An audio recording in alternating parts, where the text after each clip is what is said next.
Hello, praise the Lord. இந்த நாளுக்கான வேத வசனம் சங்கீதம் 33:9. அவர் சொல்ல ஆகும், அவர் கட்டளையிட நிற்கும் என்று இந்த வசனத்தில் நாம் அநேக சமயங்களிலே ஜெயம் நமக்கு போராட்டத்தின் மூலமாய் வருகிறது என்று சொல்லி நாம் நினைக்கிறோம்.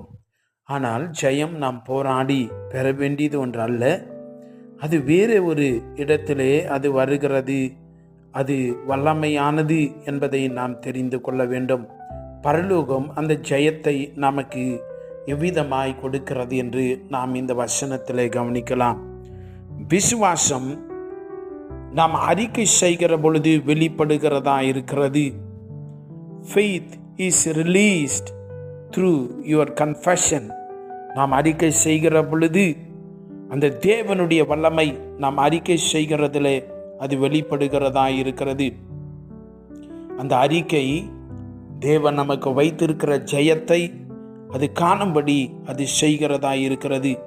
விசுவாசம் என்பது ஒரு மத ரீதியான ஒரு உணர்வு அல்லது ஒரு நம்பிக்கை தரும் ஒரு சுகமான ஒரு யோசனையும் அல்ல. Faith is the creative force of God himself. அது தேவனையே உள்ளடக்கியனதாய் இருக்கிறது. விசுவாசம் என்பது தேவனையே தன்னில் கொண்டிருக்கிறது என்பதை தெரிந்து கொள்ள வேண்டும். Faith is the divine ability. விசுவாசம் என்பது தேவனுடைய செயலாக்கும் திறனை அது சொல்லுகிறதாய் இருக்கிறது. அல்லேலூயா. எனக்கன்பான தேவனுடைய பிள்ளைகளே, தேவனானவர் இயேசு கிறிஸ்து நம்முடைய பிதாவாகிய தேவன், திரியேக தேவன் ஆதி ஆகமத்திலே அவ்விதமாய்த்தான் சொன்னார். வெளிச்சம் உண்டாக கடவுது என்று சொன்னார். உடனே இருள் ஓடி போனது, வெளிச்சம் பிரகாசிக்க ஆரம்பித்தது. இன்றைக்கும் எனக்கு அன்பான தேவனுடைய பிள்ளையே, தேவன் பேசின வார்த்தைகளுக்கு சிருஷ்டி செவி கொடுத்தது. அந்த வார்த்தைகளுக்கு அது கீழ்ப்படுத்தி கொண்டது. தேவனுடைய பரிசுத்த நாமம் மகிமைப்படுவதாக. இன்றைக்கு தேவன் பேசின பொழுது ஆகாயத்தில் நட்சத்திரங்கள் பிரகாசிக்க ஆரம்பித்தது. கண்ணுக்கு புலப்படாதவைகள் கண்ணுக்கு தெரியவைகளாய் மாறின. The invisible become visible because of faith, because of spoken word. இன்றைக்கு நாமும் கூட இன்றைக்கு அறிக்கை செய்கிற பொழுது அதே காரியங்கள் தான், அதே கோட்பாடு தான். The same principle what God did when creating the universe. இந்த உலகத்தை தேவன் சிருஷ்டித்த பொழுது என்ன நடந்ததோ இன்றைக்கு அதுவே நமக்குள்ளே நடக்கிறதா இருக்கிறது. We are the divine partakers with God.